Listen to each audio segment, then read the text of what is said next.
उस्ताद बड़े गुलाम अली खां को बरसगीर पाक व हिंद में क्लासिकी मौसीकी की तारीख के सबसे मोतबर और मारूफ उस्ताद तस्लीम किया जाता है। मौसीकी की दुनिया में बड़े बड़े नाम ही गवैये हुए, लेकिन जो इज्जत, शोहरत और दवाम उस्ताद बड़े गुलाम अली खां के नाम के साथ जुड़ा वो किसी और के साथ दिखाई नहीं देता। ताहम अलमिया ये हुआ कि क़याम पाकिस्तान के बाद भारत छोड़कर पाकिस्तान आने वाले उस्ताद बड़े गुलाम अली खां काबिल एतराज़ चंद रियासती पॉलिसियों से नाराज़ होकर पाकिस्तान छोड़ गए और वापस भारत जाकर आबाद हो गए। उस ज़माने में पाकिस्तान में रियासती, मुआशरती और अवामी तौर पर फ़नून लतीफ़ा और इसके वाबस्तगान को हकीर जानकर मिरासी लिखा और पुकारा जाता था।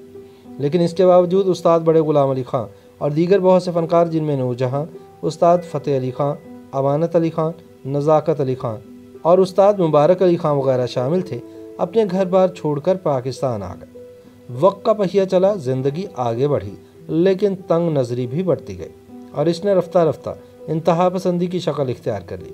अगर इनफरादी तौर पर जायज़ा लें कि अजीम उस्ताद गुलाम अली खां ने अपनी जन्मभूमि छोड़कर इंडियन शहरियत क्यों इख्तियार की, तो हक़ाइक़ कुछ यूँ सामने आते हैं। ज़ैड बुखारी रेडियो पाकिस्तान के पहले जनरल मैनेजर थे। ये पितरस बुखारी के बड़े भाई होने के साथ साथ आला पाए के ब्रॉडकास्टर भी थे। उर्दू, अंग्रेज़ी, अरबी और फ़ारसी के अलावा भी कई ज़ुबानें जानते थे और इन्हें मौसीकी से भी ख़ास रग़बत थी। उस वक्त रियासती सतह पर यह शऊरी कोशिश की जा रही थी कि बताया जाए कि पाकिस्तान एक अलग कौम है जिनका अपना मजहब और अपनी सकाफ़त है। इस मुहिम के तहत क्लासिकी मौसीकी में ख़याल गायकी और ठुमरी को हिंदुस्तानी मौसीकी समझते हुए पीछे किया जा रहा था और गज़ल को शऊरी तौर पर आगे बढ़ाया जा रहा था। मुख्तलिफ राग रागनियों, जिनके नाम संस्कृत और हिंदी पर मुश्तमिल थे, उन्हें पाकिस्तानी उन्वानात दिए जा रहे थे। इसी ज़िम्न में ज़ैड बुखारी ने एक किताब राग दरिया के नाम से तरतीब दी, जिसमें लगभग 100 बंदिशें शामिल की गई। असातिज़ा फ़न का एतराज़ था कि वो नाकिस अस्थाई अंतरे थे, जिनमें ज़्यादातर नकल करके इनमें उर्दू, फ़ारसी और अरबी तराकीब इस्तेमाल की गई थी। उस ज़माने में उस्ताद बड़े गुलाम अली खां अपने कसूर और पटियाला घराने की अस्थाइयाँ गाते थे। इनमें जा बजा संस्कृत और हिंदी अल्फाज और तराकीब इस्तेमाल की गई थी। क्लासिकी मौसीकी इस खित्ते के अजीम माजी का एक सकाफती वर्सा था, जिसे ज़बरदस्ती बदलने की कोशिशें की जा रही थी। इसी माहौल में ज़ैड बुखारी और उस्ताद बड़े गुलाम अली खां में तू तकरार हो गई। उस्ताद बड़े गुलाम अली खां के पोते नकी अली खां बताते हैं कि बड़े खान साहब हाथ में छड़ी थामे बुखारी साहब के कमरे की चिक उठाकर अंदर गए तो बुखारी साहब ने नाशगुफ्ता अंदाज में कहा, आप बिला इजाज़त मेरे कमरे में कैसे दाखिल हो गए। बड़े खान साहब को यह अंदाज नागवार गुजरा कि एक सरकारी मुलाजिम जो दरअसल अवाम का खादिम होता है, उसके ये लक्षण। बड़े खान साहब ने कहा कि बुखारी साहब, आप जैसे बीए तो इस मुल्क में हज़ारों लाखों होंगे, लेकिन गुलाम अली खां एक ही है। चुनाचे वो नाराज़ होकर वापस चले गए। रेडियो पाकिस्तान के साबिक डायरेक्टर जनरल मुर्तज़ा सोलंकी कहते हैं कि बड़े खान साहब तनाज़ा ख़त्म करने के लिए ज़ैड बुखारी के दफ्तर गए थे, लेकिन उन्होंने इतने बड़े फ़नकार को बाहर बिठाया और चपड़ासी से कहा कि बैठे रहने दो मिरासी को बाहर। कहती हैं कि यह आवाज़ उस्ताद मोहतरम ने सुन ली थी और वहीं उन्होंने फैसला किया कि वह अंदर जाकर बात करेंगे और अब पाकिस्तान में नहीं रहेंगे। याद रहे कि उस्ताद बड़े गुलाम अली खां बाबा बुल्ले शाह से मंसूब शहर कसूर में 2 अप्रैल सन 1902 में पैदा हुए। इब्तदाई तौर पर इनके घराने को कसूर घराना कहा गया, जो आगे चलकर पंजाब के मशहूर पटियाला घराने में जम होकर बड़े सगीर के संगीत में मुस्तनद और मुनफरद कहलाया। क्लासिकी और नीम क्लासिकी मौसीकी की तारीख पर नज़र डालें तो सदियों में ये 3 किरदार अहम दिखाई देते हैं। मियां तानसेन को मशरकी मौसीकी का जद्दे अमजद तस्लीम किया जाता है।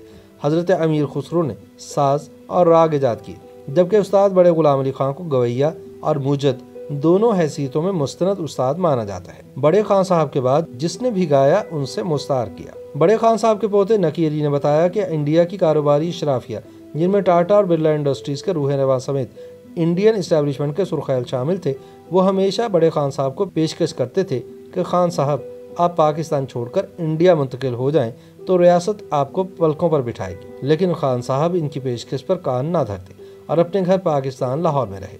लाहौर उस वक्त पूरे खित्ते में मौसीकी का गढ़ माना जाता था और मशहूर था कि जिसने लाहौर में झंडा नहीं गाड़ा वो कामयाब नहीं हुआ। खान साहब को लाहौर शहर बहुत पसंद था। वो पाकिस्तान से भी बेइंतहा मोहब्बत करते थे, इसलिए इंडिया की तरफ से तमाम पेशकशें ठुकरा कर यहीं रहे।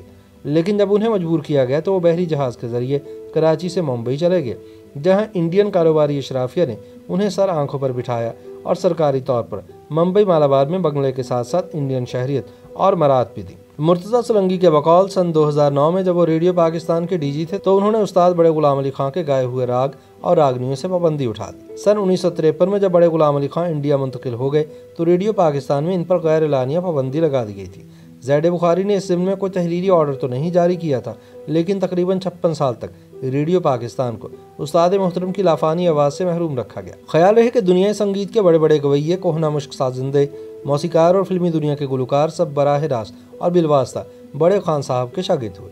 अगरचे बड़े गुलाम अली खान फिल्मी म्यूज़िक के खिलाफ थे और उस ज़माने की नई सिंह को झूठ और कूड़ कहते थे, लेकिन फिल्म वालों ने उस्ताद बड़े गुलाम अली खान के संगीत, राग, रागनियों और ख़ासतौर पर ठुमरियों से सीखते हुए फिल्मी म्यूज़िक को एक बेहतरीन आर्ट का दर्जा दिलाया। उस्ताद बड़े गुलाम अली खान का एक ज़माना मद्दाह रहा। बरे-सग़ीर में कोई ऐसा नहीं जो इनकी फ़नी अज़मत से इनकार करता हो।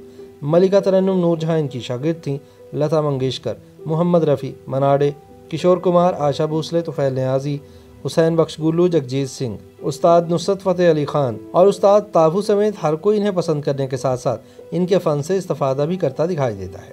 सुरों की मलिका लता मंगेशकर के मुताबिक उस्ताद बड़े गुलाम अली खान जैसे फ़नकार रोज़ रोज़ पैदा नहीं होते। वो कहती हैं कि मैं वो खुशनसीब हूँ जिसने उन्हें कई मरतबा सामने बैठकर सुना। उस्ताद जी मुझसे बहुत प्यार करते थे और मुझे अपनी बेटियों जैसा समझते थे। वो मुझे कहते थे कि लता तुम मेरी बेटी हो। लता मंगेशकर ने बताया कि उस्ताद बड़े गुलाम अली खान ने इनके वालिद दीनानाथ मंगेशकर की बरसी पर गाया था। मुझे याद है कि उस्ताद जी पंडाल में सामने बैठे थे और मैं स्टेज पर गा रही थी। मेरे माथे पर पसीना था और टांगें कांप रही थी। खुदा खुदा करके मैंने गाना ख़त्म किया तो मेरी जान में जान है।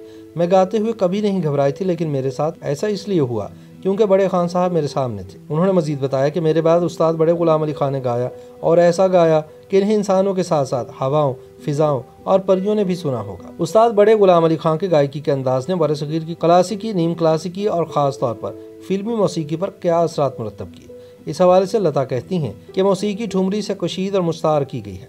जैसे कि उस्ताद बड़े गुलाम अली खान ठुमरी के भी कमाल गवैये थे। उनकी गाई हुई ठुमरियाँ बहुत से मौसीकारों ने मुस्तार की। हिंदुस्तान में फिल्मी मौसीकी अभी अपने इब्तदाई मराहिल में थी, तो उन दिनों उस्ताद बड़े गुलाम अली खान ने अपने रेडियो इंटरव्यू में कहा था कि राग और क्लासिकी मौसीकी सच्चाई है, जबकि फिल्मी मौसीकी खोट, कूड़ और झूठ है, लिहाजा ये पनप ना सकेगा। 23 अप्रैल सन 1968 को 66 बरस की उम्र में उस्ताद बड़े गुलाम अली खान इस जहान फ़ानी से कूच कर गए। इन्हें भारत में सरकारी और रियासती एजाज़ के साथ सुपुर्द खाक किया गया और वज़ीर आज़म इंदिरा गांधी ने 26 अगस्त सन 1969 को तहरीरी तौर पर एक ख़त के ज़रिए उस्ताद बड़े गुलाम अली खान को भरपूर खराज तहसीन पेश करते हुए हर साल उनका दिन मनाने का ऐलान किया।